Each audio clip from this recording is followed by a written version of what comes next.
మనకు స్వాతంత్రం వచ్చి 75 సంవత్సరాలు అయింది. మనము పాకిస్తాన్ తోటి ఎప్పటికీ బాధలు పడుతూనే ఉన్నాం.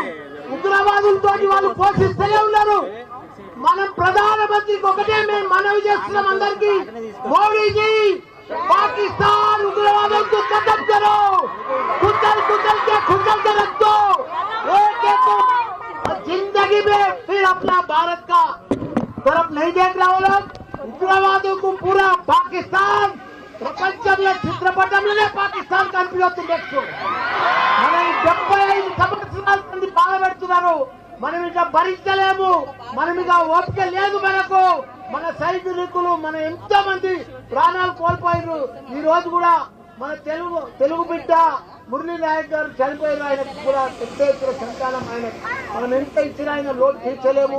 ఆయన కుటుంబానికి కూడా చెప్తున్న మనం మాత్రం ఇప్పుడు వదిలేదే లేదు. మన భారత సైనికులకు మొత్తం ధైర్యంగా మేము డాక్టర్లము, ఇంజనీర్లము, ప్రొఫెసర్లము, లీడర్లము, మా టీఆర్ఎస్ పార్టీ మొత్తం మీకు మద్దతు ఇస్తుంది. మీరందరూ కూడా పోరాడి ఆ ఉగ్రవాదులను మొత్తం ఖతం చేయాలని కోరుకుంటున్నా. జై జవాన్.